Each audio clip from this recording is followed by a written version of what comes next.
Selamat pagi Bapak Ibu. Senang kita bisa bertemu kembali di acara hari ini, webinar pembelajaran yang efektif dan bermakna. Narasumber kita kali ini Ibu Kurniawati Marta. Beliau Ibu Kurniawati Marta, SSI MPD. Beliau menempuh pendidikan fisika ya Bu ya, sarjana fisika dari Universitas Sanata Dharma, kemudian magister pendidikan dari Universitas Pelita Harapan. Beliau sekarang menjadi dosen di jurusan pendidikan fisika ya Bu ya, bukan? Ya. Jurusan pendidikan fisika di Universitas Pelita Harapan. Sebelum menjadi dosen, beliau berkecimpung juga di sekolahan, di sekolah Dian Harapan yang di Lipo Village, bukan Bu? Betul Pak. Beliau hari ini akan sharing ke kita cara dengan fokus terutama pada manajemen kelas untuk membuat pembelajaran lebih efektif dan bermakna. Nanti modelnya nanti saya serahkan ke Bu Marta. Kalau ada yang mau bertanya mending di ujung atau di tengah-tengah ya Bu, enaknya. Ya, nanti mengalir saja Pak. Saya juga mau interaksi dengan guru-guru. Jadi silakan ya Bapak Ibu, kalau ada pertanyaan mungkin bisa chat dulu atau apa. Kalau lagi silakan langsung memberikan pertanyaan. Mungkin silakan dimulai Ibu Marta. Oke. Ini sudah separuh lebih yang masuk. Ya. Baik, terima kasih Pak Amin Dito. Ya. Selamat pagi Bapak Ibu. Sebelumnya saya mengucapkan selamat ya menunaikan ibadah puasa. Kalau yang itu nggak connect ke internet.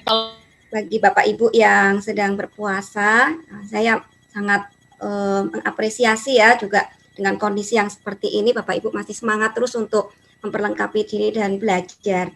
Ya, jujur saya sendiri berterima kasih ya khususnya ke Pak Tantono. Sayang sekali beliau saat ini tidak hadir bersama dengan kita karena memang sedang tidak fit ya Pak ya. Jadi beliau itu memberikan kesempatan untuk saya bisa akhirnya berjumpa dengan Bapak Ibu semua dan bisa sharing ya. Jadi ini webinar kali ini saya lebih senang ya diberi judulnya itu ke sharing karena kita sama-sama pendidik.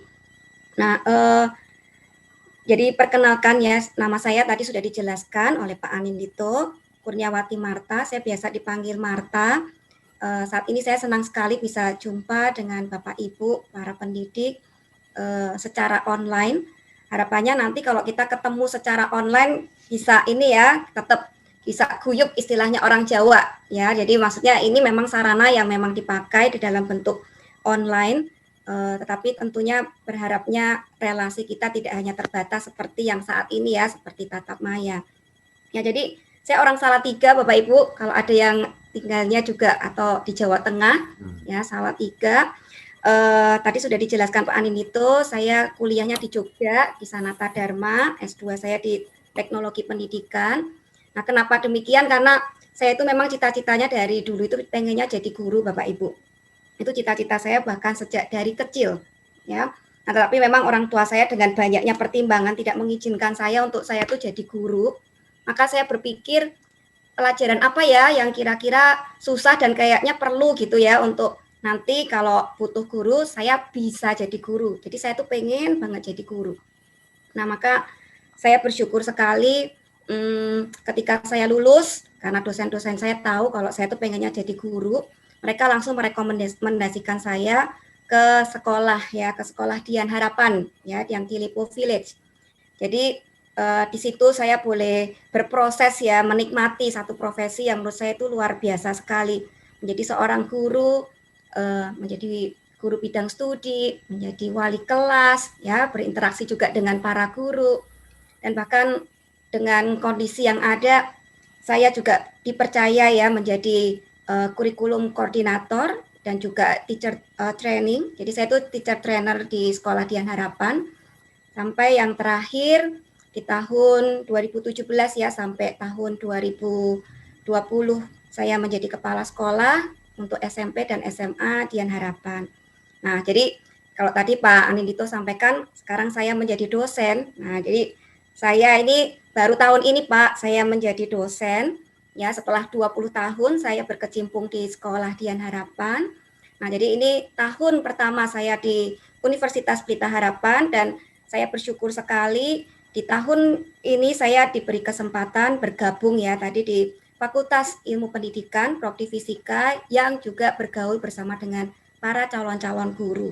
Jadi itu satu kesempatan ya saya bisa melayani di UPH untuk training calon-calon guru dan juga sekarang bukannya kebetulan saya bisa berjumpa dengan Bapak Ibu ya yang ada di sini untuk kita boleh sama-sama ya nanti sharing, kita boleh berdiskusi memperlengkapi diri karena sebagai guru saya pun juga menyadari kita terus harus belajar dan memperlengkapi diri.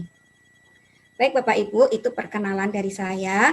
Jadi kesempatan ini tadi ya saya terus tekankan kita akan sharing, kita akan diskusi dan saya akan berusaha untuk tidak hanya ke bagian yang teoritis tapi kita akan praktekkan juga. Jadi saya akan share hal-hal praktek yang juga sudah saya kerjakan.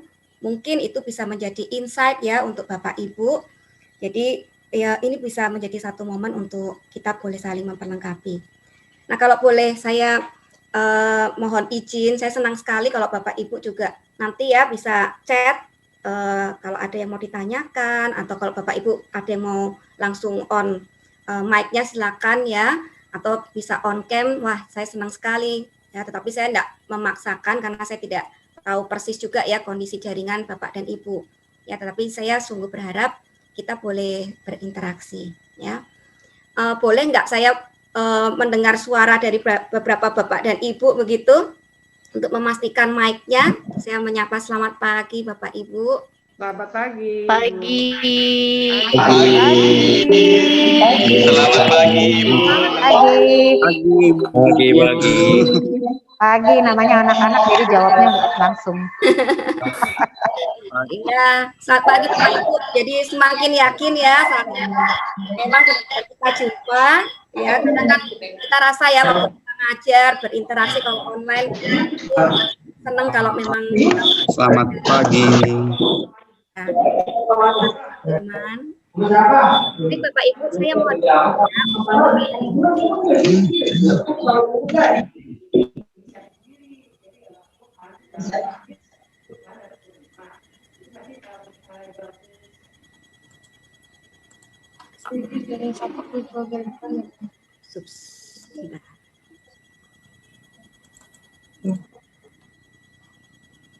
Bentar ya Pak, saya tadi tekannya harusnya di screen, kemudian saya mau masuk kemari.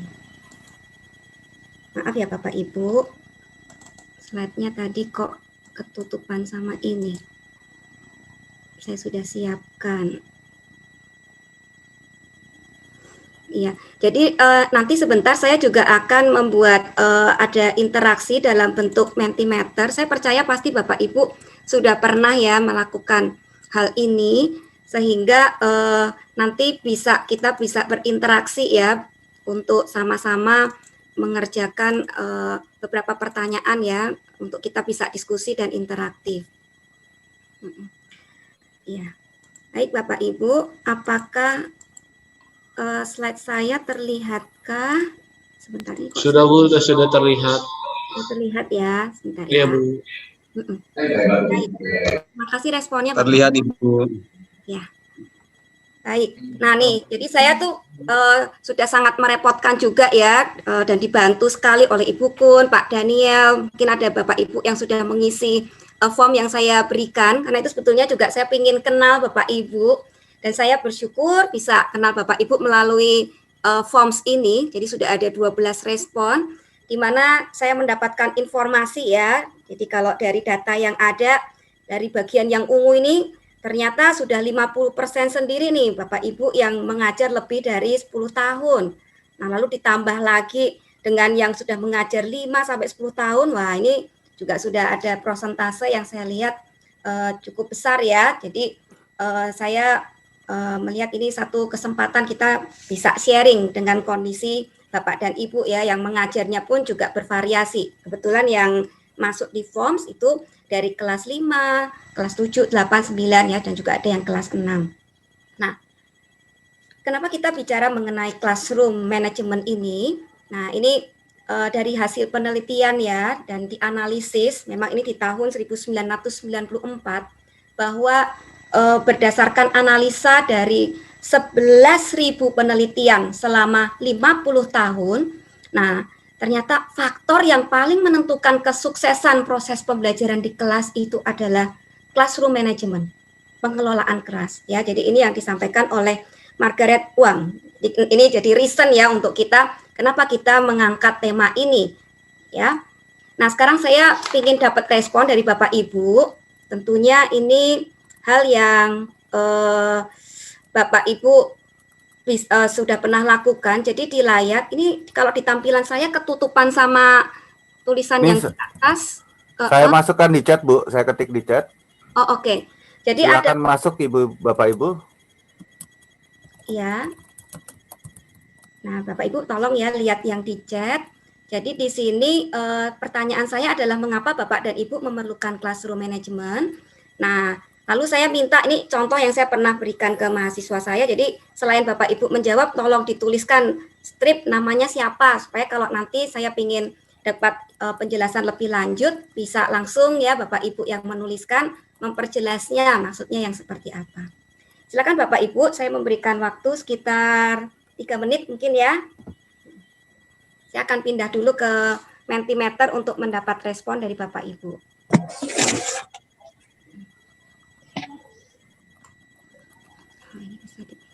Classroom manajemen. Ya, jadi www.menti.com, kodenya sudah dibantu ya oleh Pak Anindito. Code-nya kok not found, Bu ya? Mana Pak? Code-nya salah, Pak ya? Kok not found? Ini kode, coba ya Pak, kita sambil lihat ya Pak. Apakah itu ada expired-nya Pak? Enggak sih harusnya. Enggak ya. Ini sih Pak yang saya sampaikan. Saya coba ya present ya Pak. Oh, itu code-nya ganti tuh, Bu. Oh gitu. Boleh dibantu Pak. Code-nya 98 98615018. Makasih Pak. Nggak kebetulan memang Pak Anindito ya bersama dengan kita Bapak Ibu.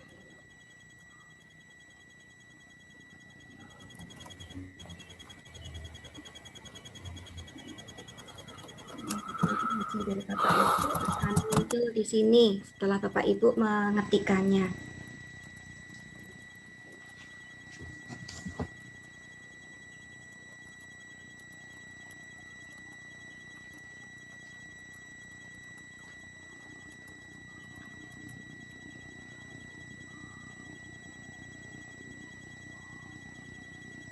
Nah, ini dengan siapa ya? Saya sudah dapat respon. Karena penguasaan kelas menentukan tingkat. Dari saya, Bu. Dengan siapa, Pak? Saya, Bu. Bapak namanya siapa ya, Pak? Saya nggak lihat. Anindito, Bu. Oh, Pak Anindito. Makasih, Pak, responnya. Silakan Bapak Ibu ada yang kesulitan mungkin bisa di chat.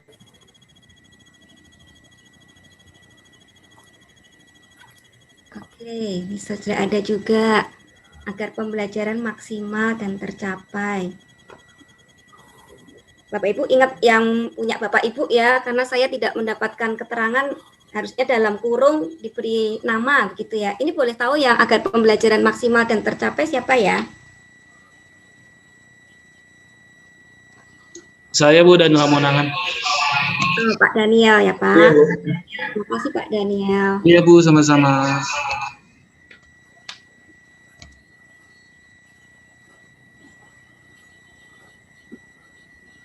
Ini Bapak Ibu yang lain ada kesulitan untuk koneksi? Iya.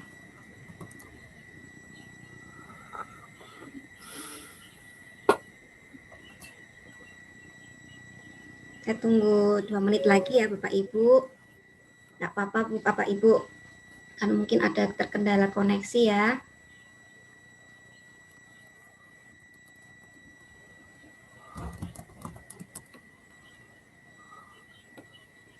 Jadi Bapak Ibu masuk ke menti.com, lalu kan ada kode yang 986150118, langsung diketikkan. Nah, ini Ibu Wiwi. Terima kasih Bu Wiwi. Ya. Baik. Nah, ini ada yang mengelola kelas belum selesai. Boleh tahu nggak ini siapa yang di kotak warna kuning?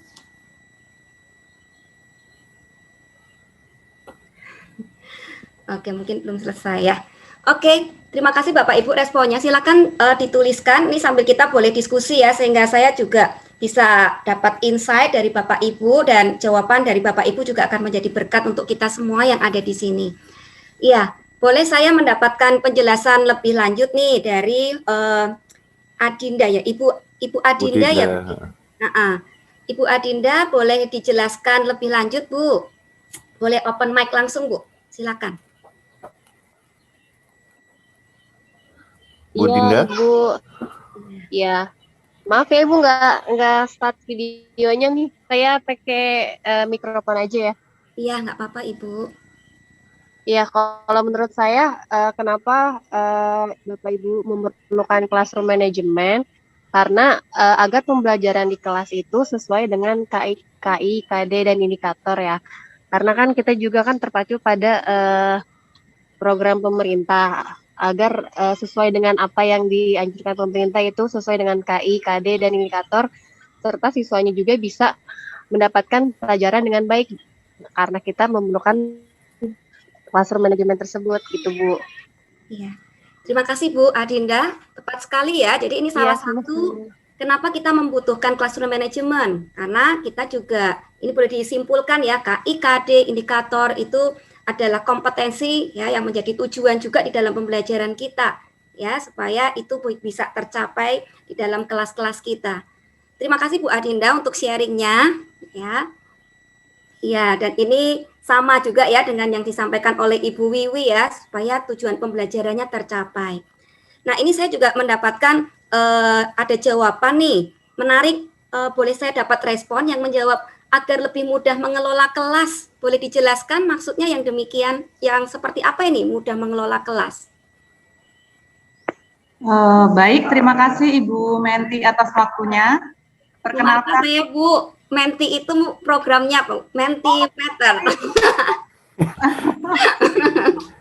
Ibu Marta, boleh saya panggil Ibu Marta, Ibu? Iya, silakan Ibu. Ya, terima kasih. Perkenalkan saya Damini dari SD Wijaya Kusuma, Ibu. Ya, menurut saya kita memerlukan manajemen classroom adalah untuk mempermudah kita supaya pengelolaan kelas kita itu sesuai dengan apa yang kita harapkan, yaitu sesuai dengan KI, KD, dan tujuan pembelajaran yang kita harapkan itu bisa tercapai tepat sesuai dengan apa yang kita rencanakan sebelumnya. Seperti itu Ibu kurang lebihnya. Terima kasih Bu Marta atas waktunya. Mantap Bu, terima kasih Bu Damini. Ya, jadi kita juga dapat insight ya bahwa guru pun di sini punya ekspektasi ya, kalau boleh saya sampaikan ya. Jadi punya harapan kelasnya akan yang seperti apa, sehingga ini akan mempermudah untuk mengelola kelasnya. Ya, terima kasih Ibu Damini. Iya. Nah, satu lagi ya. Satu lagi ya, saya tertarik dengan jawaban dari Bapak Abdul Qadir. Nah, ini maksudnya bagaimana nih Pak supaya tercipta dinamika kelas atau kelas yang efektif? Ya, Betul. terima kasih Bu. Ini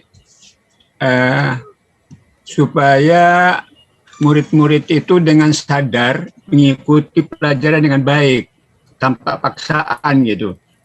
Jadi atas kemauannya yang kita bangun. Itu maksudnya mungkin, sehingga tidak terjadi paksaan-paksaan, misalnya PR-nya harus dipaksa, tugas-tugasnya dipaksa, tapi dengan kesadaran penuh, jadi dinamikanya terjadi gitu. Terima kasih Bu. Iya, mantap Pak. Jadi maksudnya bahkan secara internal ya, itu yang Bapak maksudkan ya. Iya, iya. Ada kesadaran ya supaya dinamika kelas itu dan akhirnya betul-betul itu menjadi efektif ya. Terima kasih Pak untuk apa yang Bapak sampaikan ya. Baik, saya akan kembali lagi ke PowerPoint saya ya Bapak Ibu. Sebentar, saya balik. Iya. Ya, jadi ini saya merefer ke ini Bapak Ibu. Ya. Jadi, jadi ini yang disampaikan oleh, saya merefer ke Harry Wong. Mungkin Bapak Ibu ada yang sudah pernah membaca buku Harry Wong? Kalau belum nggak apa-apa, ini kesempatan juga ya saya boleh sharing, tapi kalau misalnya sudah ada, nggak apa-apa, kita boleh juga bertukar pikiran bersama-sama. Jadi ini menurut Harry Wong, dia sampaikan seperti ini. Yang dimaksud dengan manajemen kelas itu ternyata adalah segala hal. Apa itu?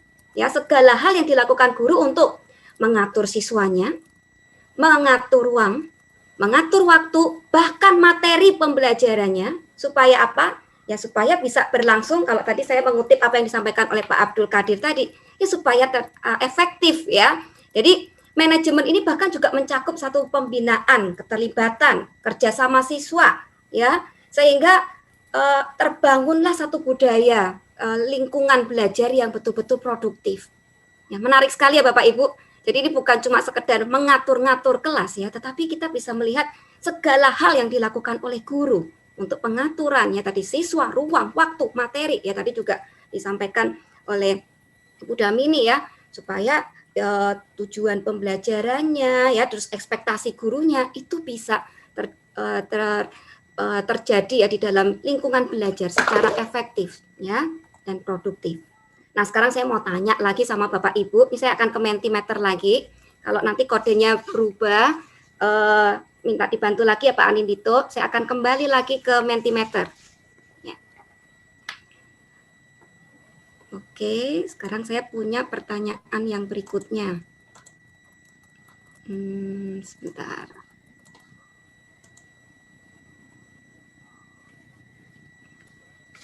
Ya, saya sudah mempersiapkan ini Bapak Ibu sebelum ini berlangsung. Maka tadi saya bertanya dengan Pak Anindito, Pak, apakah ada expired-nya? Siapa tahu ternyata kodenya jadi berubah karena beda hari ya.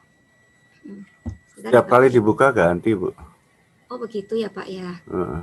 Baik, terima kasih Pak. Baik, kembali ya Bapak Ibu. Jadi ini pertanyaan yang tadi saya sampaikan, kodenya jadi ini ya, 12107137.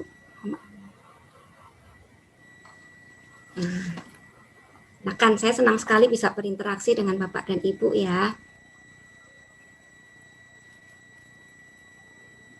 Jangan lupa tulis namanya ya Bapak Ibu sekalian biar bisa langsung direspon. Ya.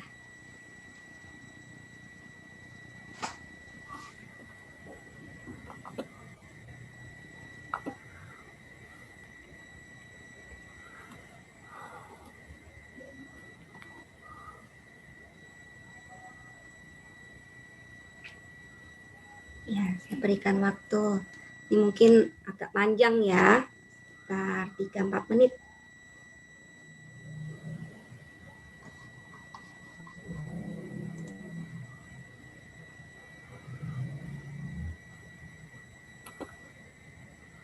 Jadi kita boleh punya insight kenapa demikian, ya mungkin kita tidak terpikirkan ya. Jadi memang kita punya rekan sekerja itu menjadi partner kita juga ya untuk boleh saling belajar.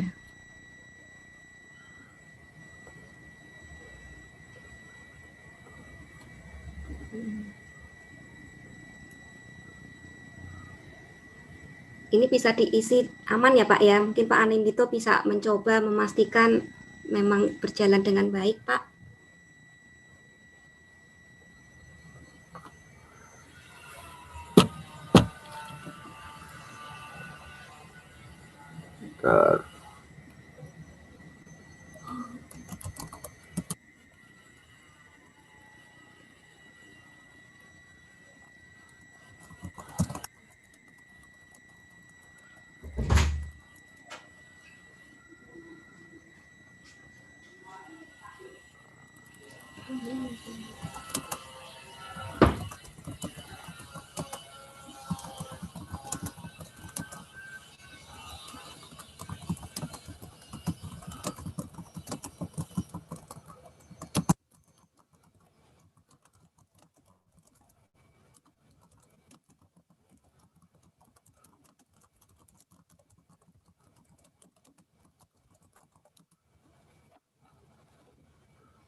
aman ya Pak. Pak Anindito sudah memasukkan jawabannya. Oke. Sip. Sudah ada respon. Bu Natalina, boleh Bu. Kita sambil menunggu juga ya. Pasti ada insight dari Ibu berkaitan dengan menciptakan pembelajaran yang efektif dan efisien itu. Menurut Ibu tuh yang bagaimana sih Pak? Kelas yang seperti apa begitu Bu? Silakan Bu Natalina. Ya Ibu. Ya. Kelas yang efektif dan efisien itu berarti kelas yang proses belajarnya itu yang menyenangkan, tidak monoton. Setelah itu materi pembelajarannya itu sangat dirasakan oleh murid-murid semuanya gitu, manfaatnya. Oke, rasa manfaatnya juga ya Bu ya? Ya Bu.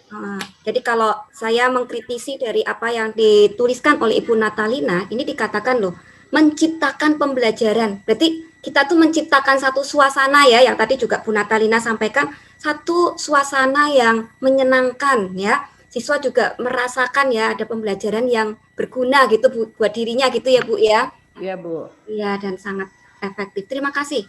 Terima kasih. Nah, ini saya ya mau minta respon juga ya dengan Ibu Rosa. Bu, maksudnya yang didesain sesuai kebutuhan kelas itu yang bagaimana, Bu? Pak, ini Bapak atau Ibu Rosa? Maaf ya, saya kalau salah menyebut. Nah, silakan.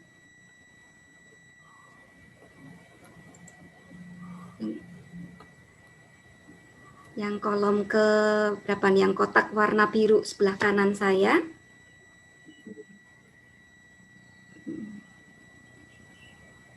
Halo, apakah ada kendala mungkin dengan mic-nya? Yang dimaksud dengan desain sesuai kebutuhan kelas. Oh ya, baik, terima kasih. Ya Bu. Halo. Ya, silakan Bu. Ya, saya Bu Roza. Iya Bu Rosa, silakan Bu Rosa. Ya, salam kenal Bu. Salam kenal. Terima kasih untuk waktunya. Sesuai dengan kebutuhan kelas, maksudnya ketika kondisi di kelas itu siswa-siswinya contoh adalah siswa kelas 1 gitu kan. Jadi memang didesain sedini mungkin ada papan-papan display yang menunjang perkembangan mereka sesuai dengan tahapan umur untuk kelas 1. Seperti mungkin ada display pengenalan angka-angka, ada huruf-huruf di situ, seperti itu Bu. Oke, jadi disesuaikan dengan kebutuhan kelas, bahkan disesuaikan dengan tingkat berpikir siswa ya Bu. Jadi kalau kelas 1, ini maksudnya Ibu tadi kelas 1 SD misalnya begitu ya Bu? Iya. Oke ya. Terima kasih Bu Rosa, sangat baik. Bisa tuh Bang Dani tadi. Ibu sampaikan ya. Baik. Oke. Saya akan lanjut dengan PPT saya. Baik Bapak Ibu, satu jawaban ya di mana kita boleh saling ya belajar satu dengan yang lain sehingga kita jadi makin diteguhkan bahwa penting ya ternyata manajemen kelas atau pengelolaan kelas ini. Nah, oleh karena itu memang di dalam webinar kita saat ini kita mau sama-sama ya Bapak Ibu, saya sharing bagaimana kita boleh sama-sama menciptakan, membuat, memelihara suasana kelas yang kondusif. Ya. Oke. Nah, memang idealnya kita berharapnya bahwa kelas kita itu ya akan muncul yang seperti ini ya, di mana guru kepada siswa bisa saling menghormati ya, kemudian murid kepada guru, lalu murid kepada sekolah, dan juga murid kepada murid ya. Jadi penting sekali memiliki satu sikap ya, respect satu dengan yang lain yang ada di dalam kelas. Tapi memang kenyataannya ya, di tampilan saya sudah kelihatan semua ya Bapak Ibu. Ya. Jadi kenyataannya memang sebaik apapun seringkali kita merancang satu pembelajaran yang kita pikir itu positif, itu kondusif, memang yang namanya masalah pada siswa itu pasti akan muncul. Ya. Jadi, tapi bukan berarti dengan hal ini kita jadi kecil hati. Ya sudahlah, nggak usah merancang, nggak usah menciptakan gitu kan. Nanti pasti juga akan muncul masalah. Tentunya kan bukan begitu. Justru saya sering menyampaikan juga ya pada saat saya bersama dengan guru-guru atau kepada mahasiswa saya yang calon guru, saya selalu bilang, orang sudah punya planning aja bisa muncul masalah kan. Dan nah apalagi kalau kita nggak punya planning. Jadi memang kita merancang ya, berusaha untuk menciptakan itu bagian yang sangat penting. Nah, jadi dari yang disampaikan oleh Harry Wong, ini yang juga saya terapkan ya pada saat saya menjadi guru di Sekolah Dian Harapan, dia menyampaikan bahwa ternyata yang terpenting untuk kita menjadi guru yang efektif itu dilakukan justru di hari pertama sekolah. Di dalam buku ini disampaikan bahwa hari pertama sekolah itu menentukan keberhasilan atau kegagalan dari guru, ya. Jadi maka sangat penting untuk kita memikirkan hari-hari pertama sekolah. Nah, jadi ini yang disampaikan oleh Harry Wong untuk karakteristik dari siswa dari kelas yang memiliki manajemen kelas yang baik itu adalah bagaimana ya, tadi sudah disampaikan juga di dalam diskusi saya membaca, ada Ibu Wiwi juga menuliskan ya.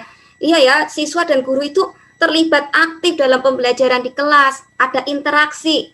Seperti tadi saya suka sekali ya dengan interaksi bersama dengan Bapak dan Ibu. Tentunya Bapak dan Ibu ketika punya kelas terus ada interaksi aktif dengan siswanya itu kan pasti juga senang ya. Karena memang itulah yang diharapkan di dalam kelas. Ya, siswa aktif karena memang siswalah yang belajar. Tujuan kita ada di kelas, ada di sekolah itu kan juga untuk menolong siswa-siswa kita belajar ya. Lalu juga yang diharapkan adalah ya siswa tahu apa yang diharapkan. Nah, tadi sudah disampaikan juga ya oleh Ibu Damini tuh. Ekspektasinya apa? Jadi mereka tahu gurunya itu mau apa. Sehingga itu juga akan memotivasi mereka di dalam belajar. Nah, lalu poin yang ketiga ini. Nah, sedikit waktu yang terbuang. Karena apa? Karena bingung, karena nggak jelas ya. Karena seringkali kalau guru juga tidak punya planning yang jelas, nanti bisa saja yang terjadi chaos ya, bingung mau ngapain gitu kan. Sampai di mana tadi ya pelajarannya. Nah, itu tuh juga hal yang juga akan membuat kelas menjadi kurang efektif, kurang kondusif. Nah, lalu yang keempat, ini yang tadi juga disampaikan ya di dalam diskusi ya, Ibu Natalina juga sampaikan ya. Jadi kita juga penting untuk menciptakan apa itu iklim. Pak Ibu Ros ya tadi yang menyampaikan ya, satu iklim, satu suasana yang ada orientasinya pada tujuan pembelajaran, tapi juga suasananya terbangun ya, ada joy learning yang menyenangkan, yang rileks, bukan suasana yang tegang. Siswa mau ngomong aja takut salah gitu kan. Nah, jadi inilah yang menjadi karakteristik dari manajemen kelas yang baik. Nah, jadi Harry Wong menyampaikan ya bahwa ya ini masalah nomor satu di kelas sebetulnya bukan masalah disiplin, tetapi adanya apa? Kurangnya prosedur, kurangnya rutinitas yang dibentuk. Nanti kita akan bahas satu-satu berkaitan dengan hal ini. Ya. Nah, jadi istilah disiplin, prosedur dan juga rutin ya, ini didefinisikan oleh Harry Wong seperti ini. Jadi kalau disiplin itu adalah hal yang dilakukan tujuannya untuk mencapai perilaku tertentu, bicara tentang behavior. Tetapi kalau prosedur itu apa yang diharapkan ya, yang tadi ekspektasi guru, siswanya mau ngapain di kelasnya. Ini bicara tentang doing. Lalu rutin itu adalah prosedur yang sudah secara otomatis dilakukan oleh murid. Ya, ini definisi yang diberikan oleh Harry Wong. Nah, jadi kalau kita bicara tentang peraturan atau rules, biasanya rules itu ya itu beda ya dengan tadi ya, prosedur itu beda juga ya. Itu diikuti dengan konsekuensi. Maksudnya seperti apa? Jadi kalau misalnya siswa mencontek, nah itu kan kita enggak bisa tolerir ya, enggak bisa cuma diingetin. Ada konsekuensi. Nah, tetapi ingat bahwa konsekuensi itu bukan, jadi kita memberikan konsekuensi itu bukan karena kamu mencontek maka sekarang ibu minta kamu tes ulang. No. Ya, tetapi kita sampaikan kepada siswa ada aturan ini dan diberikan konsekuensi, dan konsekuensi itu adalah pilihan, bukan karena ibu mau berikan, dan tujuannya juga karena kamu melanggar itu tidak membuat dirimu juga terbangun ya. Jadi kalau misalnya kamu tes ulang, kenapa? Ya karena yang kamu kerjakan itu bukan pekerjaanmu, sehingga ibu tidak bisa menilai pekerjaanmu, sehingga kamu harus tes ulang. Jadi ketika kamu jadi harus tes ulang, itu bukan hanya sebatas sebagai hukuman, tapi itu adalah pilihanmu. Kenapa kamu harus mencontek ketika kamu melakukan itu? Dengan terus. Bapak Ibu tolong, apakah ada yang lupa di mute? Ya, terima kasih. Ya. Nah, lalu apa bedanya sekarang ya? Jadi di sini ada penjelasan perbedaan antara disiplin dan prosedur. Ya. Nah, jadi kalau disiplin dan prosedur, nah ini, kalau disiplin itu tadi ya menekankan bagaimana kelakuan siswa yang seharusnya, jadi nggak boleh mencontek tadi misalnya, ya. Nah, dan di situ ada seperti mengandung hukuman, ya, ada reward juga, ada hukuman, ada konsekuensi. Tetapi kalau prosedur itu adalah hal yang menekankan bagaimana sesuatu itu dilakukan, dan di sini tidak ada hukuman, ya, ataupun penghargaan. Begitu. Saya akan jelaskan lebih lanjut untuk hal ini. Contoh, ini berkaitan dengan prosedur. Kalau misalnya pada saat pembelajaran, nah izin ke toilet, nah ini kan prosedur kan, sebelum kamu ke toilet ya kamu harus izin ke gurumu. Nah ini yang harus disampaikan kepada siswa. Dan kalau siswa lupa, jadi ini bukan masuk ke ranah pendisiplin yang kemudian dihukum, ini tinggal panggil aja, sini-sini. Kok kamu ke toilet nggak minta izin dulu sama ibu atau sama bapak? Nah, jadi ini kita bisa mengingatkan, kita nggak perlu menghukum ya, tapi ini adalah sesuatu yang nanti ya kita juga akan, saya akan jelaskan, kita akan mengajarkan kepada siswa dan juga melatihkannya ya. Lalu juga pengaturan tempat duduk, kalau sekarang duduknya sudah diatur guru, terus dia ternyata pindah ke tempat, oke. Nah, lalu kayak sudah atur strategi. Anak-anak tuh sudah saya latih, ingat ya, Ibu akan mengubah beberapa posisi tempat duduk yang saya sebut itu penugasan tempat duduk, ya, atau sitting assignment. Karena saya punya tujuan supaya maksimal proses belajarnya dan meminimalkan juga masalah perilaku. Jadi kalau saya mau kerja kelompok, anak-anak bisa diskusi, saya atur seperti ini. Dan di dalam, dan siswa sudah saya kasih tahu, nanti kamu duduknya di mana, saya sudah ada, kalau Bapak Ibu lihat ya, saya kasih nama-nama di meja, itu artinya adalah, itu tempat dudukmu. Lalu yang tempelan, yang warna orange kayak segitiga di atas meja, bentar, saya, segitiga yang ada di atas meja, yang ini ya Bapak Ibu, segitiga atas meja ini, nah, itu berisi di dalam satu kelompok tuh siapa saja yang ada di situ. Jadi satu meja ini jadi tahu harusnya kelompoknya tuh siapa, dan mereka juga bisa secara bergiliran nanti kalau ada pertanyaan dari guru yang jawab siapa, yang jadi ketua kelompoknya siapa, yang jadi sekretaris siapa. Jadi saya siapkan ini yang kayak gelas ini, itu isinya sumpit-sumpit yang isinya adalah nama-nama siswa. Jadi kalau mereka mau janjian, siapa ya yang nanti akan jadi ketua untuk ngomong, nah, tinggal cabut aja itu sumpit. Jadi antar mereka juga bisa bekerja sama. Jadi saya buat begitu. Kalau saya mau misalnya bentuknya adalah diskusi besar, ya saya bikin aja kelas saya jadi letter U begini Bapak Ibu. Ya, supaya bentuknya kayak konferensi begitu. Jadi saya atur-atur ya. Dan sama sudah ada di meja itu sudah saya berikan juga tulisan-tulisan ya untuk anak-anak duduknya di mana, dan biasanya di papan tulis atau kita pakai slide ya, proyektor, itu sudah ada denah, kalian duduknya di mana, itu juga sudah ada. Jadi ada beberapa teknik. Jadi posisi tempat duduk itu bisa berubah-ubah. Gitu ya. Nah, lalu memang saya penuh dengan tempelan ruang kelas saya. Jadi bahkan ini raknya, outner itu saya tempelin Bapak Ibu, karena saya mengajar beberapa kelas, waktu itu saya ngajar kelas 9A1, 9A2 gitu. Jadi saya tempel. Tujuannya adalah kalau siswa mau ngumpulin tugasnya gitu, masukkan saja ke sini. Jadi mereka juga udah tahu di kelas itu ada tempelan-tempelan yang mereka harus lihat ya. Jadi masuk di dalam kelas itu betul-betul mereka sudah tahu tempat duduknya, lalu mereka akan ngapain itu mereka sudah tergambarkan. Nah, kalau saya mau nggak pakai meja, saya bisa tempelin itu kursi juga. Nomor 6 berarti itu maksudnya adalah siswa yang nomor 6 di kelas saya. Yang duduk di sini ya yang nomor 6, misalnya seperti itu.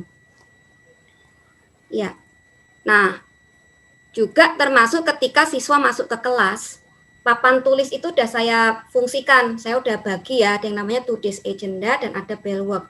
Today's agenda, jadi saya udah tempel. Hari ini tuh kalian akan belajar apa, ya, topiknya apa, gitu. Ya, ini kebetulan topik-topik yang saya ajarkan. Saya ngajar grade 7 tentang motion, tentang gerak. Grade 8 bicara tentang ini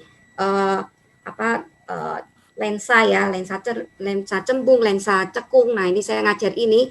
Lalu mereka begitu masuk duduk udah tahu. Saya udah minta mereka mikir kan. Misalnya kalau untuk yang grade 7 ya, grade 7 bicara motion, pertanyaannya adalah apa tuh perbedaan antara GLB dengan GLBB misalnya. Mereka mikir.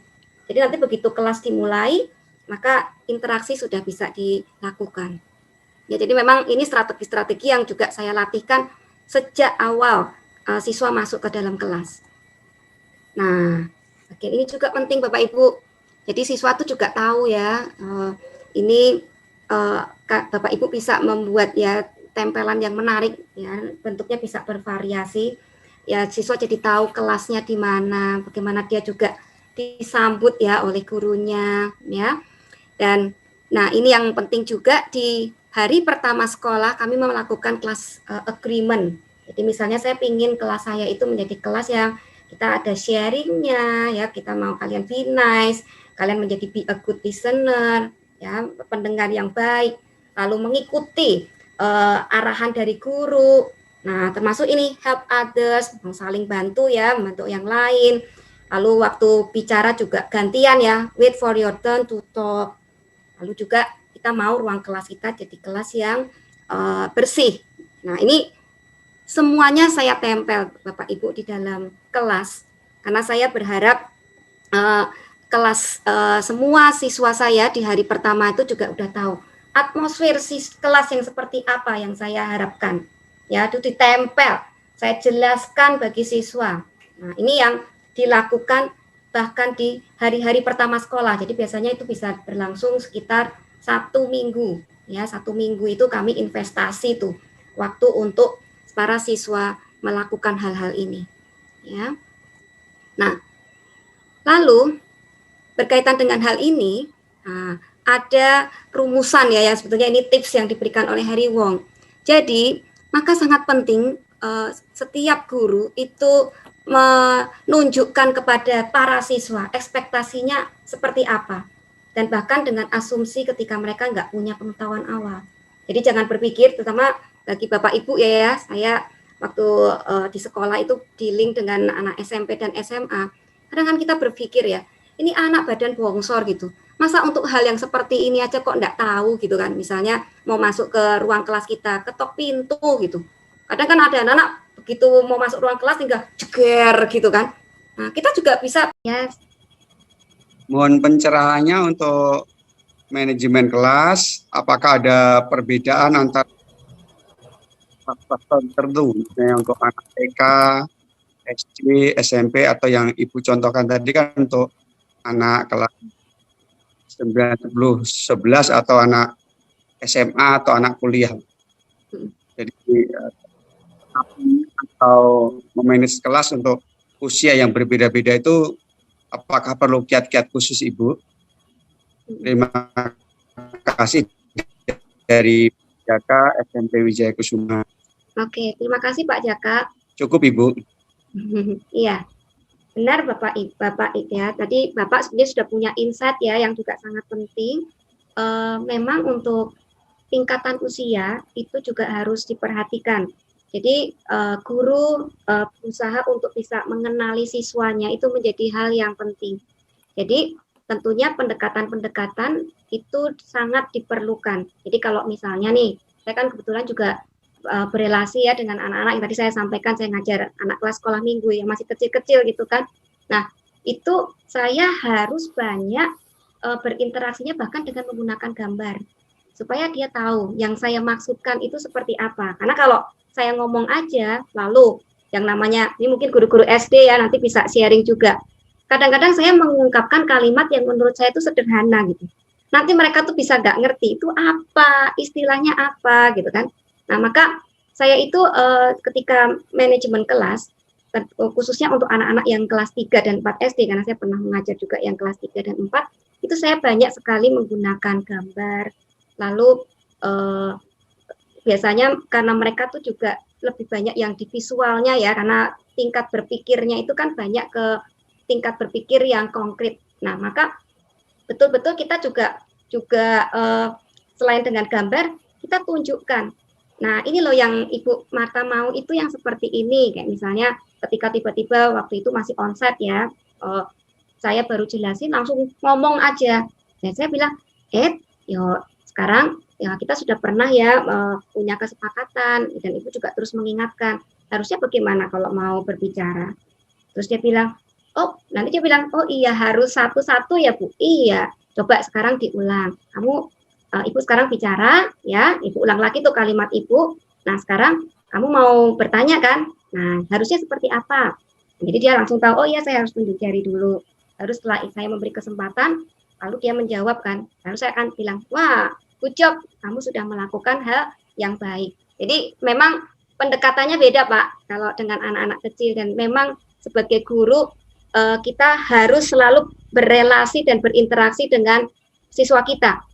Dan walaupun sama-sama nih, misalnya guru kelas 3, misalnya kalau kelasnya paralel, ada kelas 3A, 3B misalnya gitu, itu pun bisa antar kelas itu ada perbedaan, yang pendekatannya tidak selalu persis sama. Maka memang kuncinya itu adalah di guru yang berelasi. Maka saya selalu tekankan, yang terpenting itu bukan gedung sekolah, bukan fasilitas sekolah, ya, tetapi justru aset terbesar dari setiap sekolah, dari pendidikan itu justru yang terpenting itu adalah guru. Begitu Pak Jaka, apakah menjawab Pak? Ibu Kurnia Marta. Ya, terima kasih ya Pak untuk pertanyaannya. Ya, Bapak Ibu, saya memang berusaha memberikan contoh-contoh dan juga penjelasan yang tidak terlalu panjang, karena buat saya yang justru terpenting adalah ketika saya berinteraksi dan berelasi dengan Bapak dan Ibu. Silakan Bapak Ibu. Saya boleh bertanya Bu? Silakan Pak. Jadi kalau saya ya kelas online ya belum pernah pas zaman ngajar anak-anak, tapi saya kan ngajarnya mahasiswa, jadi saya dapat kesimpulan nanti kalau memang kelas online juga sebaiknya jumlah dan distribusi siswa usia itu juga harus diatur ya. Misalnya kalau anak yang kelas kecil jangan dicampur di kelas besar, biar tingkat pemahamannya ya nggak terlalu jauh, sama kalau jumlah kalau terlalu banyak juga kita susah memperhatikan satu-satu ya. Itu apakah itu mengarah ke demikian gitu Bu? Untuk online ya Pak ya? Iya. Boleh spesifik nggak Pak, kelas berapa Pak? Misalnya ya tadi kayak kelas 1, 2, 3 ya, itu kan jauh banget ya. Kalau misalnya 7, 8, 9 mungkin masih bisa ya. Ini contohnya saya di sekolah minggu juga kebetulan. Kalau kelas kecil ya mendingan satu-satu, kelas 1 sendiri, kelas 2, kelas 3 sendiri. Kalau 7, 8, 9 digabung mungkin masih nggak apa-apa gitu ya, mungkin masih bisa SOP-nya bisa sama gitu, bisa tingkat pemahaman, angkat tanggung jawabnya juga sama gitu ya Bu ya. Benar sekali Pak, benar sekali.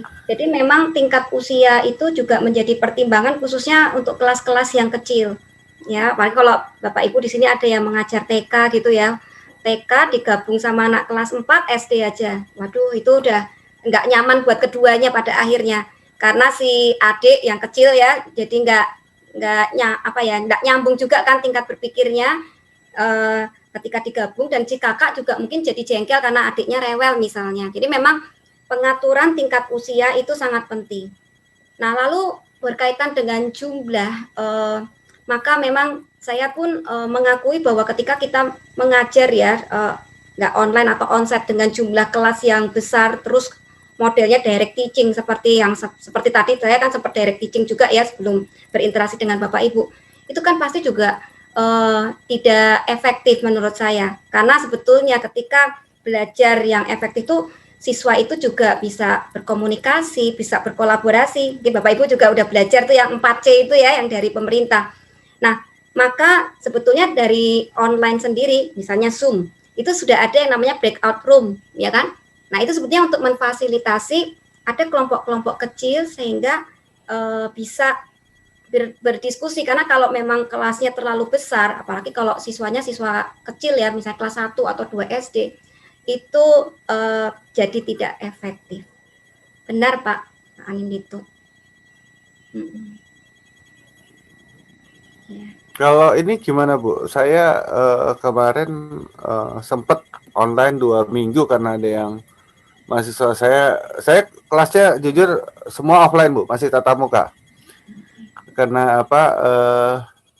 Cuma 25 orang dan semua di mes ya, jadi nggak ada online. Cuman kemarin sempat ada yang terinfeksi COVID sehingga apa untuk selama 2 minggu kami kelas online. Nah, ternyata koneksi bermasalah dan ini kasus unik. Jadi saya sempat mengizinkan 2-3 orang share satu screen. Jadi siapa yang connect kamu nyambung ke sana gitu. Ya itu memang keadaan terpaksa ya, keadaan yang saya tidak terlalu ini ya apa suka ya, tapi mau nggak mau karena apa saya harus menyampaikan pengajaran dan mereka saya harap mendengarkan materinya, jadi saya izinkan dan ya itu sempat terjadi beberapa kali. Gimana Bu pengalaman Ibu? Ada yang seperti itu nggak? Iya Pak, memang hal yang kita hindari ketika pembelajaran ya atau perkuliahan dengan online itu adalah jaringan. Dan bahkan tadi Bapak juga bisa melihat salah satu contoh dari mahasiswa saya yang Bu, HP saya kepanasan misalnya. Itu akhirnya membuat dia harus left karena HP-nya ngehang. Nah memang strategi kita juga harus berubah Pak dalam hal ini. Jadi kalau saya di dalam perkuliahan, saya membuat ada 2, saya nggak tahu apakah ini sudah diterapkan di sekolah ya, ada yang namanya sinkronus dan asinkronus time. Jadi sinkronus itu adalah yang seperti ini, nah lalu ada asinkronus. Nah jadi waktu asinkronus time itu hal-hal yang penting itu sudah jadi saya membuatkan juga video pembelajaran Pak kepada siswa saya, mahasiswa saya, sehingga mereka pada saat sebelum perkuliahan itu bisa menonton video saya, gitu, ya. Nah, nanti pada saat sesi sinkronus ya seperti sekarang, itu saya tinggal mempertajam saja untuk saya checking understanding. Jadi saya memastikan mahasiswa saya ini ngerti nggak sih apa yang saya sampaikan di dalam video pembelajaran. Dan saya lebih banyak menggunakan sesi yang seperti sekarang ini, Bapak Ibu, untuk tanya jawab, berinteraksi dengan mahasiswa seperti yang tadi saya tunjukkan di dalam gambar-gambar yang ada, sehingga halo Pak, apakah saya masih terhubung? Halo? Iya, halo Bu, masih Bu. Masih ya? Iya Bu. Saya di info ya kalau saya tak terhubung. Ya, nah jadi tujuannya adalah supaya ketika mahasiswa ada yang nggak paham, saya juga bisa menjelaskan. Dan pada saat itu saya sudah sampaikan bahwa di dalam waktu saya sinkronus ya seperti sekarang direkam seperti sekarang, sehingga kalau mahasiswa ada yang terkendala jaringan maka mereka bisa mendengarkan ulang apa yang saya jelaskan. Demikian Pak Anindito, apakah menjawab Pak? Itu sharing saya ya Pak. Mungkin kalau Bapak Ibu bahkan punya strategi yang baik, kita boleh sama-sama belajar karena saya juga praktisi ya yang juga punya mahasiswa dan mengerjakannya. Ya, silakan Pak. Silakan Bapak Ibu yang lain mungkin ada sharing pengalaman-pengalamannya. Saya yakin variasinya di kelas lebih untuk di SD dari SMA mungkin apalagi TK. Selamat pagi Bu. Selamat pagi Pak. Ini kan tadi masalah monitor proses Bu ya. Tadi dicontohkan banyak di online. Yang offline kebanyakan ini saya lihat ada kendala masalah monitor proses belajar ini. Nah ini mungkin ada tip-tip dari Ibu, karena kelihatannya banyak guru juga yang hanya monitor papan dia. Jadi bicara dengan papan kadang-kadang. Ya, ini perlu ada tip dari Ibu mungkin. Terima kasih, Bu. Pak, boleh Bapak berikan saya satu case, satu kejadian mungkin yang Bapak melihat ini perlu untuk kita kritisi bersama gitu, supaya lebih visual untuk yang lain. Ya, umumnya guru, ada beberapa guru yang hanya cerita menghadap ke papan, kemudian kasih tugas, tulis, dia duduk di meja akhirnya. Nah, ini mungkin bentuknya kayak apa seharusnya begitu. Terima kasih, Bu. Oke, terima kasih Pak. Nah, ini saya salut sekali nih Bapak. Sampai seusia ini masih ini ya Pak ya, Ya, masih. pendidikan luar biasa. Alhamdulillah. Iya, iya Bapak Ibu, memang kita menjadi guru, saya selalu sampaikan menjadi guru itu adalah sebuah seni. Saya juga masih terus belajar. Jadi kita harus memikirkan banyak strategi-strategi dan juga model-model pembelajaran. Nah, kalau tadi Bapak Ibu perhatikan yang saya lakukan, saya selain melakukan direct teaching, itu salah satu metode pembelajaran ya, dengan share screen, karena itu memang diperlukan. Karena saya juga memperhatikan di mana ada gaya-gaya belajar, termasuk saya itu tipe belajar visual, maunya lihat. Nah, tetapi yang harus diingat di dalam pembelajaran, makanya kan namanya proses belajar mengajar. Nah, ini harus ada interaksi ya. Maka kita juga harus mengembangkan strategi-strategi yang lain. Contoh, tadi Bapak Ibu, kita sama-sama praktek ya dengan Mentimeter. Nah, di situ akhirnya akan terjadi dialog. Saya jadi tahu nih apa yang menjadi pemikiran Bapak dan Ibu, sehingga saya tidak perlu melakukan pengulangan jikalau misalnya itu tidak diperlukan. Misalnya seperti itu. Atau saya bahkan bisa memperkuat. Seperti tadi, ini ya sama seperti yang sudah disampaikan oleh Ibu Damini. Ya, seperti itu kan. Nah, jadi saya bisa memperkuatnya. Nah, jadi memang strategi itu penting. Termasuk ketika saya bersama dengan tim dari yayasan ini ya untuk membawa webinar ini, saya juga sudah ingin kenal dari Bapak Ibu.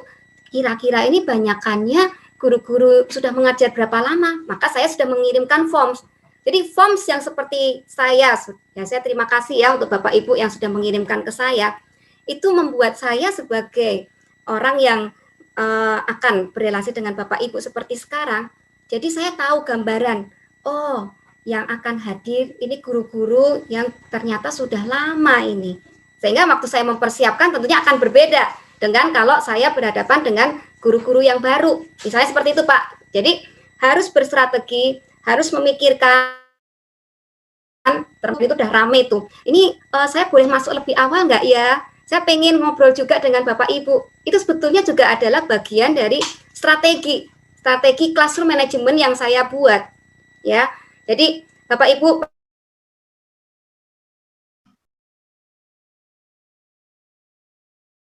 Oke.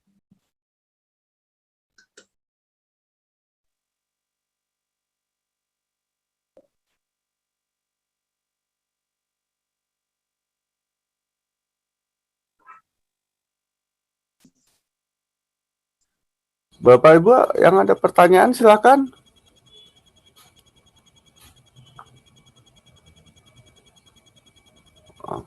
Apa semua sudah mungkin sudah lancar ya mengajarnya jadi.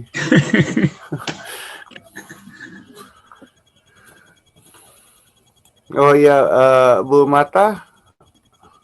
Halo. Kayaknya apa beliau ini terputus koneksinya ya? Tadi sempat stop, Pak. Oh iya, beliau saya hubungin lewat.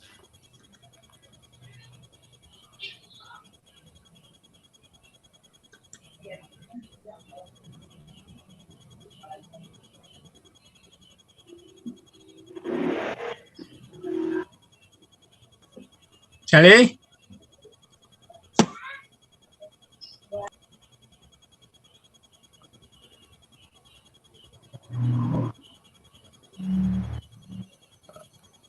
Bapak Ibu, sementara menunggu Bu Marta, sudah diisi semua form ininya?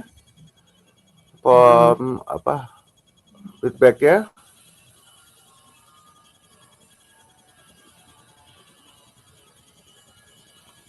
Mungkin juga sekaligus menyiapkan pertanyaan nanti kalau apa Ibu Martanya bisa join kembali.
Halo, Ibu terputus ya, Bu ya?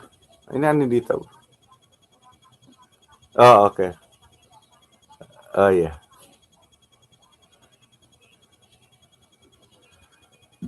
Ibu Martanya sedang berusaha koneksi kembali.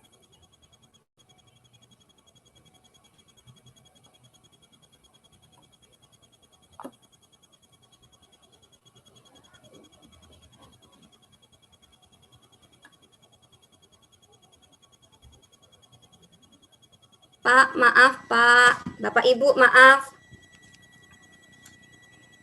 Apakah suara saya terdengar? Sudah, Bu. Iya. Wah, kita langsung ngalamin ya Bapak Ibu. Kondisi online, terputus jaringan, langsung teraplikasi. Oke, ya ini sangat itu ya sangat ya itu yang sangat mungkin terjadi baik waktu kita mengajar maupun pada saat kita juga murid-murid kita ya mengalami seperti ini merupakan hal yang sangat mungkin terjadi. Iya Pak, tadi saya menjelaskan jadi memang yang terpenting justru kita juga melihat bagaimana bisa berinteraksinya itu sangat penting ya Pak ya. Jadi kita harus membekali diri kita dengan berbagai metode model pembelajaran. Jadi jangan hanya menggunakan satu cara saja. Jadi belajar seperti saya tadi juga dengan Mentimeter itu kan saya belajar juga. Bersyukur tuh tadi dibantu Pak Anindito kan. Walaupun saya sudah prepare, sudah persiapan beberapa hari yang lalu, ternyata begitu dibuka kodenya ganti ya Pak ya. Nah, itu Pak yang saya bisa sampaikan. Apakah menjawab Pak pertanyaannya?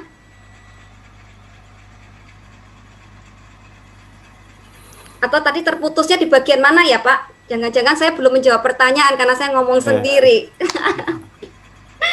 Aduh. Sudah, Bu. Semangat ya Pak. Boleh tahu Pak, ini Bapaknya ini kayaknya sudah lama ya pasti jadi guru ya. Pak Kadir guru fisika senior, Bu. Ih, mantap Pak. Kita sama-sama ya Pak ya. Iya. Kalau Pak Kadir seusia saya, Bu. Ini ayah saya sudah bisa join. Ya. Ya, walaupun masih lemes-lemes nanti, tapi muka nggak bisa kelihatan nih. Iya. Karena pucat sekali pasti. Iya. Pak Tantono luar biasa ya Pak. Terima kasih saya diberi kesempatan Pak, boleh sharing dan belajar bersama guru-guru Bapak. Saya mendengar dari tadi, Bu, ada satu hal yang menarik perhatian saya. Saya pikir ini konfirmasi juga dengan Pak Kadir ya. Yang penting dari mengajar itu hati gitu ya. Kalau hati kita di dalam mengajar, nah tentunya kita mencari segala macam cara untuk bisa interaktif dan bisa memperhatikan gitu. Nah, ini cara-caranya bisa dengan Mentimeter, dengan cara-cara interaktif yang lain. Lalu kemudian hal yang ini lagi, bahwa nanti setelah pasca COVID ini masuk saya katakan pra normal, itu pasti nanti kan online masih jalan terus juga. Jadi apa? Saya pikir-pikir apa yang disampaikan oleh Ibu Marta ini akan sangat baik kalau kita pelajari. Karena bagaimanapun juga nanti kita akan lebih repot lagi kalau nanti sebagian online dan sebagian offline gitu. Banyak sekali nanti hambatan-hambatan yang akan terjadi dan itu harus kita hadapi secara bersama-sama. Saya hanya komentar aja begitu, Bu. Mantap, Pak. Yang tadi Bapak sampaikan itu tepat sekali, Pak. Mengajar itu seni dan juga keluar dari hati ya, Pak. Ya. Bahkan saya punya satu quote, ini yang terus saya renungkan, Pak. Saya itu hidup untuk menjadi guru dan saya menjadi guru bukan untuk hidup. Amin. Bukan pelihara ya, Pak ya. Amin. Terima kasih, Pak. Itu luar biasa itu. Silakan Ibu, saya juga mau ya mendengarkan sharing juga mungkin pertanyaan-pertanyaan Bapak Ibu yang bisa mempertajam ya buat kita semua. Bapak dan Ibu-ibu ada kesulitan?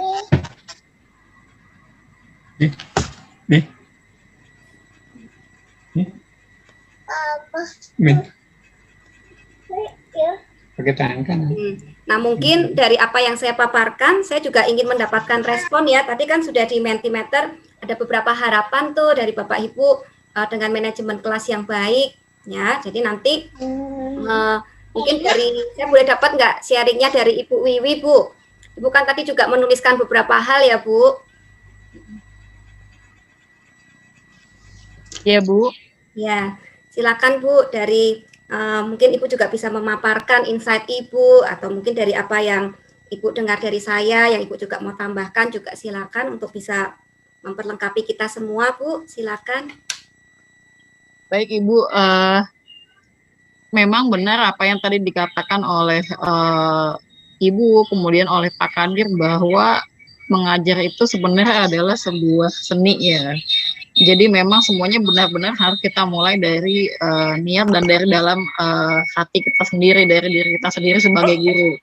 Karena begini, seringkali seperti yang Ibu sampaikan, memang kami pun sebagai guru rata-rata di hari pertama sekolah pasti kita membuat kesepakatan dengan siswa gitu ya. Di tiap kelas biasanya berbeda-beda tergantung kelas itu seperti apa kondisinya. Namun yang terjadi dalam perjalanan sepanjang tahun adalah inkonsistensi itu kalau menurut saya. Jadi sebenarnya memang konsistensi ini yang butuh benar-benar kita jaga supaya manajemen kelas yang sudah kita atur sedemikian rupa sejak awal benar-benar bisa berjalan dengan baik dan akhirnya tujuan dari kita mengajar sesuai dengan ekspektasi kita itu tercapai. Intinya memang konsistensi Ibu dalam menjalankan disiplin, kemudian dalam menjalankan kesepakatan yang sudah kita lakukan bersama siswa. Nah, dalam hal ini yang saya alami adalah kadang-kadang kita sangat terpengaruh dengan berbagai kondisi yang terjadi di lapangan. Misalnya begini, jam pertama kedua kita mengajar di kelas 81 misalnya. Terjadi hal-hal di luar dugaan. Biasa namanya kita menghadapi benda hidup ya Bu ya. Jadi kadang-kadang kan ada situasi-situasi yang di luar dugaan kita terjadi, lalu berlanjut. Setelah itu jam ketiga keempat kita pindah kelas. Kadang-kadang kita memanage emosi kita juga masih agak sulit. Sehingga apa yang tadi terjadi di kelas lain terbawa. Sehingga yang saya katakan konsistensi itu jadi terabaikan menurut saya. Kadang-kadang ketika kita ada masalah di kelas lain terbawa ke kelas yang selanjutnya sehingga terdampak mereka yang anak-anak yang tidak mengerti apa yang terjadi dengan kita gitu. Seperti itu sih Bu kalau menurut saya. Jadi memang kembali kepada kalau untuk di sekolah ya diri kita sendiri sebagai guru untuk konsisten terhadap apa yang sudah kita sepakati tadi. Terima kasih Bu. Bu, thank you sharingnya ya Bu. Jadi ini bahkan kalau saya boleh menyimpulkan Bu Wiwi sudah sampai ke tahap refleksi ya. Maksudnya kita sebagai guru tuh juga menyadari bahwa kita tuh juga nggak sempurna ya. Jadi ada hal-hal yang kita juga bisa naik turun gitu ya Bu ya. Iya betul Bu. Namun ketika kita menyadari peran kita sebagai guru, maka hal itu bisa menolong kita ya, ngingetin ya, wah saya kok Iya benar. ini ya, jam pertama sudah nggak ngenakin nih ketemu dengan kelas yang luar Iya, biasa itu bisa merembet. Iya Bu, itu hal yang manusiawi, tetapi ketika setiap guru itu punya waktu untuk bisa berefleksi, maka kita juga sebetulnya bertumbuh loh bersama anak-anak. Jika kita Benar. menghadapi anak-anak yang bervariasi itu, maka kita juga jadi lebih sabar gitu ya, lalu tetap konsisten, karena kalau kita nggak konsisten itu kita justru melukai anak-anak, karena anak-anak juga satu jadi bingung, yang Iya, kedua betul, Bu. ya yang benar juga jadi nggak tahu loh yang benernya gimana, kenapa yang salah kok dibiarin misalnya. Nah lalu yang ketiga, ketika kita melakukan pembiaran itu juga menunjukkan bahwa kita tuh tidak mengasihi mereka, karena kita biarin aja mereka suka-sukanya mereka. Ada kan kalau tadi kita lihat ya Pak Ki Hajar Dewantoro kan harapannya nggak yang seperti itu ya, kita boleh betul-betul menjadi penolong bagi siswa-siswa kita. Thank you Bu Wiwi untuk sharing. Sama-sama Bu, terima kasih. Iya. Baik Bapak Ibu, itu dari saya. Saya kembalikan lagi ke Pak Anindito ya Pak. Nah, saya masih ingin dengarkan sharing dari TK nih. Saya lihat ada Bu Prastuti Handayani atau Bu Natalina. Ada sharingnya? Silakan Ibu Lina, Bu Prastuti.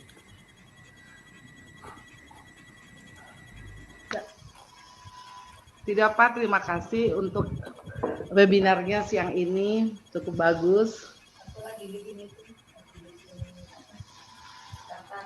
Ya, ada pengalaman-pengalaman di mana ngajar TK Wijaya Kusuma kan ada anak-anak yang berkebutuhan khusus, itu harus sabar ya, bukan main itu. Saya lihat begitu. Ya, untuk yang berkebutuhan khusus biasanya kita bekerja sama orang tuanya kalau melalui online gitu. Jadi peran serta orang tua yang cukup besar sebenarnya kalau dalam pembelajaran online ya. Kalau untuk TK khususnya. Memang sekolah kita itu bukan sekolah inklusif, tapi ya karena tetangga, karena kenalan ya terpaksa juga. Tapi untuk tingkat SD saya masih belum bisa inklusif karena masalah di SD lebih rumit, bisa dibully anak-anak yang lain. Iya Pak. Ya, oke. Terima kasih. Terima kasih. Saya seringkali ini loh Pak dan Ibu Natalina tadi ya, saya tuh salut loh kalau sama guru-guru TK. Saya ngerasain untuk jadi guru TK itu nggak gampang. Jadi saya pernah ya, anak saya ulang tahun, saya ajak ke panti asuhan. Waktu itu anak saya memang masih kecil. Saya ternyata walaupun saya punya pengalaman mengajar di kelas besar, ternyata nggak mudah untuk menjadi guru TK. Nah, apalagi tadi mengajar untuk siswa-siswi yang berkebutuhan khusus, ya itu tantangan yang besar sekali. Tapi saya percaya bahwa kehadiran mereka itu kan juga memang perlu kita terima ya. Sungguh akhirnya itu menjadi satu komunitas nih Pak Tontono. Mungkin nanti Bapak bisa pikirkan kembali ya Pak. Ya, ya. Saya melihat anak-anak yang berkebutuhan khusus sebetulnya mereka memang punya kelemahan di aspek tertentu, tetapi mereka punya keunggulan di bidang-bidang yang lain. Yang saya lihat anak-anak berkebutuhan khusus itu hatinya Pak. Saya kadang-kadang bisa menemukan masalah-masalah di kelas itu justru dari anak-anak ini, karena mereka biasanya sangat jujur. Nah, cuma memang jadi resikonya mereka akan dibully. Nah, justru itulah peran dari guru bagaimana support system ya untuk menolong anak-anak ini. Nah, ketika anak-anak yang seperti ini hadir di sekolah kita, itu akan membuat satu komunitas di kelas menjadi komunitas yang lebih natural seperti yang seharusnya. Karena memang ketika siswa kita nanti terjun di dalam masyarakat, mereka akan bertemu dengan banyak tipe orang, termasuk mungkin yang juga berkebutuhan khusus. Dan sebetulnya kita sendiri pun pasti kita punya kekhususan juga gitu ya. Nah, jadi di situ ada satu relasi, ada satu komunikasi di mana siswa kita juga diajarkan bagaimana bersikap, bagaimana mereka menerima kekurangan orang lain. Nah, jadi justru ini sekolah menjadi satu tempat yang betul-betul juga mendewasakan anak-anak kita. Mereka boleh bertumbuh dan bahkan semangat ya untuk boleh saling mengasihi, saling menolong itu bisa terbentuk. Itu dari saya Pak. Nanti memang ada tantangannya ya, terutama karena tuntutan akademik begitu, tetapi saya melihat ada hal-hal yang juga saya dapat ketika waktu itu saya di SMP SMA, saya juga ada siswa-siswa saya yang berkebutuhan khusus. Begitu sih Pak. Ya, Pak Ade ini ada saya lihat ada Pak Ade. Oh iya. Angkat tangan. Ya, iya. Halo, siang Ibu. Siang. Kedengaran suara saya Ibu? Dengar jelas Pak. Iya, alhamdulillah. Iya Ibu, saya di sini ingin sharing pengalaman saya. Saya di SD Wijaya Kusuma sebagai bidang studi. Dan kebetulan juga pernah juga mengajar di TK dan memang banyak anak-anak yang memang apa ya, ketika kita ingin memulai pelajaran gitu, mereka itu harus ada apa ya, seperti doping untuk dibesarkan dulu hatinya gitu loh, untuk mengembalikan moodnya supaya yang tadinya nggak mau belajar. Kan banyak seperti itu ya Bu ya, memang anak-anak yang moodnya kadang suka naik turun gitu kan. Jadi kita harus besarkan dulu kan hatinya, gitu sampai kita dapat gitu. Baru kita bisa masuk ke pembelajaran yang dia akan, kalau dia akan senang sama gurunya, kalau dia akan senang sama karakter dari gurunya, itu pasti kan dalam pelajaran dia akan enjoy dan dia akan menanti lagi nih. Oh, misalnya si ibu ini, saya sukanya sama ibu ini karena saya kalau belajar sama ibu ini seperti ini saya tungguin lagi gitu kan. Ibu ini hanya sekedar sharing aja gitu kan. Jadi terlebih juga bidang studi seperti saya itu kan memang dari kelas ke kelas Ibu ya, dan memang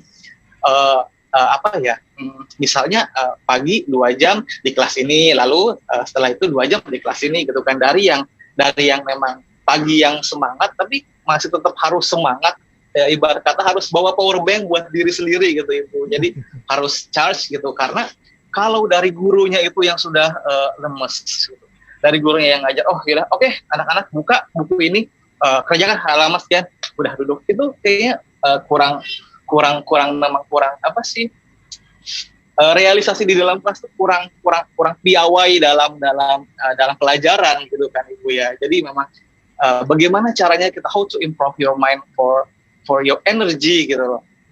Jadi energi di dalam tubuh guru itu sampai pasti ke anak-anak tersebut gitu loh Ibu. Ini hanya untuk sharing sama saya biasa. Jadi nggak ada salahnya kalau misalnya buat pembelajaran pertama itu ada apa ya, seperti entah kuis, entah atau apa gitu, intinya buat mereka itu mengembalikan mood gitu, atau apa namanya, membesarkan hati anak-anak, karena memang banyak anak-anak yang memang istimewa Bu. Seperti itu sih Bu, itu sih sharing dari saya. Iya. Terima kasih Bu. Iya, bagus Pak. Bapak mikirin itu ya, bahwa memang pada waktu kita melakukan pembelajaran, kita harus punya juga teknik untuk bagaimana memotivasi, mendorong siswa untuk belajar. Iya, harus benar. Itu ya. Nah kalau kita aja yang membawakan itu sudah nggak semangat, itu pasti akan benar. Semua, betul. Iya benar sekali Bu. Nah maka kuncinya betul nih kata Pak Ade, gurunya juga Pak. Maka ini ya, kalau Bapak Ibu sudah punya nih plan, apalagi kalau udah ngajarnya bertahun-tahun nih, 2-3 tahun. Nah, biasanya kecenderungan bosen itu ada. Nah, kalau ada bosen, pasti itu akan berpengaruh di kelas. Maka ini ya, kalau ada quote yang mengatakan bahwa guru itu harus selalu belajar, selalu memperlengkapi diri. Itu memang benar. Karena ketika kita mempelajari hal yang baru, kayak contoh nih, tadi saya menggunakan Mentimeter gitu kan. Saya merasa bahwa, ada yang baru ya, terus saya mau coba. Lepas dari ada kekurangan mungkin pada waktu saya menyampaikan ya, menampilkan. Tapi di situ saya jadi punya kayak semangat gitu loh, saya mau nyoba. Nah, saya juga bisa terbuka loh sama siswa saya, atau seperti tadi ke Bapak dan Ibu ya. Wah, nanti kalau saya error, tolong ya, kan bukannya kebetulan nih kalau Pak Anindito bersama dengan kita. Tolong ya Pak dibantuin ya. Nah, tapi saya nggak mau berhenti untuk saya karena takut gagal, takut nanti nggak berhasil, saya jadi nggak mau coba. Karena saya tahu bahwa hal baru ini juga akan membuat saya bersemangat, dan ini akan menolong siswa-siswa kita juga bersemangat. Jadi yang terpenting gurunya dulu ya, kita harus banyak belajar. Seperti saya sekarang, saya tuh semangat banget itu mau ketemu Bapak Ibu kan, melihat satu atmosfer yang berbeda. Mungkin saya juga melihat ini bukan cuma saya membagikan sharing, tapi hari ini saya pasti akan dapat banyak sharing dari Bapak Ibu. Nah itu juga yang membuat saya bersemangat. Thank you Pak, keren banget. Terima kasih Ibu. Ibu Susilowati, silakan. Iya, baik. Terima kasih atas kesempatannya. Selamat siang Bu Marta. Terima kasih. Alhamdulillah paparan-paparan yang Ibu sampaikan menambah ilmu bagi saya pribadi khususnya, mungkin dengan buat teman-teman juga. Kebetulan saya mengajar di SD Ibu. Saya mengajar di kelas besar. Nah, apa yang Ibu sampaikan, alhamdulillah teman-teman guru kami sudah melaksanakan. Di awal-awal hari pertama memang kami selalu melakukan 3 hari pertama seperti itu. Nah, pengalaman saya pribadi, saya sudah melaksanakan yang Ibu sampaikan tadi tentang kesepakatan sama dengan Bu tadi sampaikan juga. Namun kembali lagi betul tadi, komitmen itu Ibu yang terpenting ya, komitmen dari diri kita sendiri yang betul juga dengan sharingnya dari Pak Mr. Ade, bahwa dari hati kita, termasuk dari Bapak Ketua Yayasan, memang kita sebagai guru memang harus mempunyai hati yang memang betul-betul seorang guru. Itu yang terpenting. Dan anak-anak di kelas, dan ada satu hal baru Ibu yang saya baru terima hari ini, ternyata hal kecil tapi itu luar biasa. Kebetulan saya kelas besar. Nah, ketika saya mengelompokkan kelas itu, mengelompokkan anak-anak tempat duduk, tidak pernah memberi nama. Ya, itu hal baru yang saya dapatkan hari ini. Saya hanya nama-nama karena saya anggap sudah besar, mungkin dengan teman-temannya sudah mengenal, tidak menggunakan nama. Nah, itu hal baru yang saya dapatkan hari ini. Terima kasih Ibu. Itu ilmu yang saya dapatkan hari ini, jadi ada tambahan ilmu. Dan kalau kelas kecil, kelas 1 memang selalu seperti itu. Saya perhatikan guru-guru kelas 1 memang nama itu pasti karena pengenalan diri di awal pertama mereka masuk ke sekolah. Kalau saya kelas besar. Jadi hal itu menambah ilmu hari ini untuk saya. Dan sharing saja bahwa memang apa-apa yang diterima, yang didapatkan hari ini, mudah-mudahan teman-teman juga bisa mereview kembali, meningkatkan kembali, menjadikan komitmen kembali bahwa bagaimana caranya untuk memberikan pelayanan terbaik untuk anak didik. Itu saja Ibu, terima kasih sharing dari kami. Selamat siang. Terima kasih Bu Susilawati ya, apa yang sudah disampaikan. Karena saya yakin sekali Bapak Ibu ini apalagi sudah punya pengalaman mengajar ya yang banyak. Pastinya hal-hal yang seperti tadi saya sampaikan itu pasti sudah dilakukan ya, seperti yang tadi saya sampaikan di awal. Jadi ini bukan hal yang baru. Jadi ini mereview, jadi kita sebagai guru tuh sangat penting juga ya untuk kita belajar lagi, dengar lagi ya, diingatkan lagi. Apalagi kalau ada kegiatan yang seperti ini nih, ngumpul nih semua guru. Nah, akhirnya kita tidak berjuang sendiri gitu ya, tapi kita bersama-sama dengan komunitas. Karena konsistensi itu tidak hanya penting untuk satu orang guru ya, tetapi semua bersama-sama. Karena kalau tidak, maka siswa tuh bisa jadi nanti pilih-pilih tuh. Kalau pas di kelasnya Ibu Susilawati, dia akan bersikap seperti ini.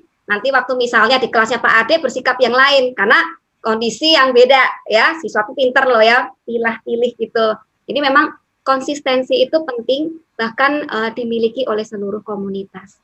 Ya, jadi thank you Bu Susilawati untuk sharingnya, sangat meneguhkan kita semua ya. Ini saya minta sharing yang terakhir nih Pak. Masih ada waktu kita sekitar 10 menit.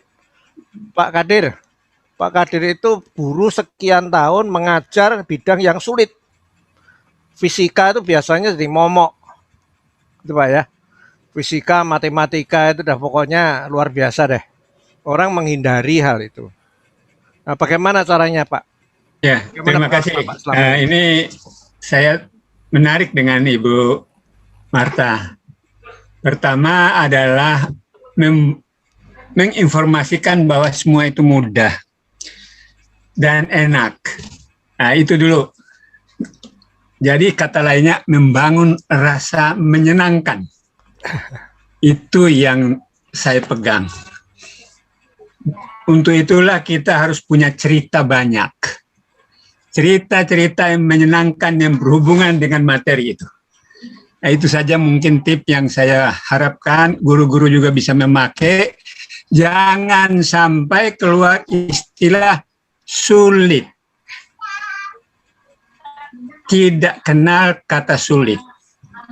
Ini yang harus dibuang. Jadi kita membuang kata-kata yang negatif.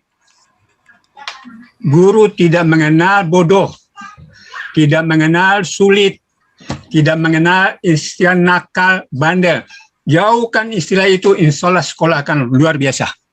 Saya kira itu, mari kita bangun bersama sekolah yang memang sekolah harapan untuk masa depan. Terima kasih, kekurangan saya mohon maaf. Lain kali kita sharing lagi. Terima kasih Ibu Marta yang sudah memberikan banyak masukan untuk saya. Terima kasih Bu, selamat siang semuanya. Terima kasih Pak Bagio. Kalau boleh simpulkan yang tadi dari Pak Abdul Qadir ini tepat ya. Maksudnya kata guru yang kecil itu sangat memotivasi ya. Jadi kadang kita nggak maksud sih, tetapi hal kecil itu bisa terus tersimpan ke siswa. Jadi termasuk tadi kata-kata belum apa-apa sudah bilang anak hari ini kita akan belajar materi yang sulit ya. Itu siswanya sudah down tuh, materinya sulit ya. Yang diingat sulitnya. Kalau ketika kita bilang gini aja kok nggak bisa, nah ini juga harus hati-hati. Karena tujuan mereka belajar bersama kita kan supaya mereka bisa. Thank you Pak, itu bagian yang penting sekali ya. Kita selalu mengeluarkan kata-kata yang positif, yang memotivasi siswa. Dan pada saat pun mengoreksi siswa, kita juga berusaha untuk memilih kata-kata yang membangunnya. Keren Pak, terima kasih Pak Abdul Qadir. Jadi kita tidak boleh ya mengatakan kamu ini bodoh sekali, gampang seperti ini aja kok nggak bisa gitu. Itu pantangan tuh Pak ya.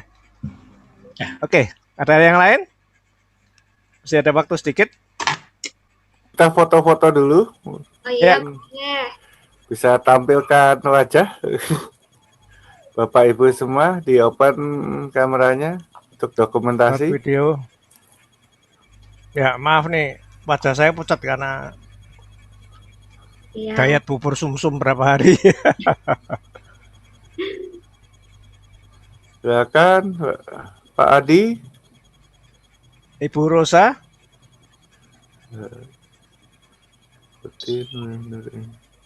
Pak Adi belum bisa buka kamera ya Pak. Sip, mantep kan, keren. Bu Lina nggak bisa ya? Oke, 1, 2, 3. Sebentar, saya halaman kedua. Saya dikirimin juga ya Pak ya. Siap. Pak Walyo, Bu Dinda. Oke. Oke, terima kasih Bapak Ibu. Mohon kalau tadi yang belum sempat mengisi form evaluasi, silahkan.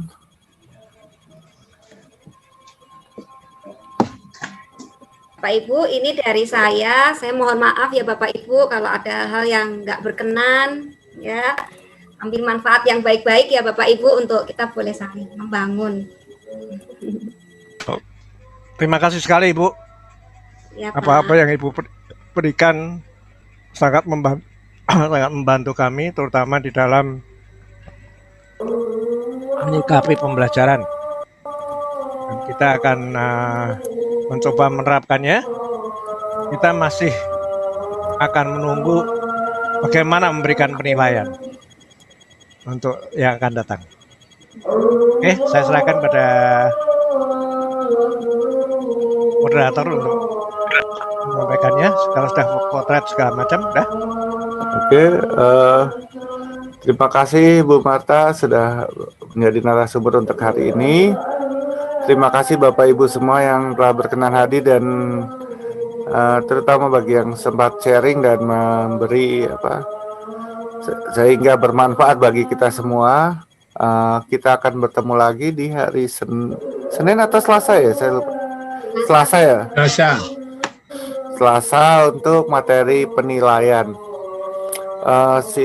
Silakan Bapak Ibu kalau sudah ini silakan leave dari ruangan. Terima kasih ya Bapak Ibu. Sampai jumpa hari Selasa. Terima kasih, sampai ketemu lagi. Terima kasih Ibu. Terima kasih Bu. Terima kasih Bu. Terima kasih Bu. Terima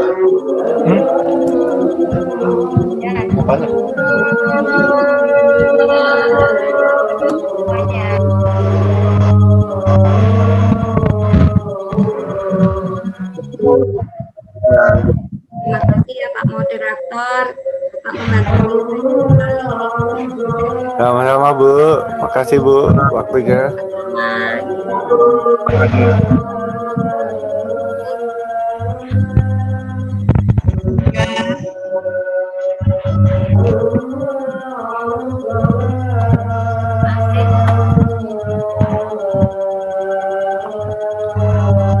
Semangat Pak Abdul.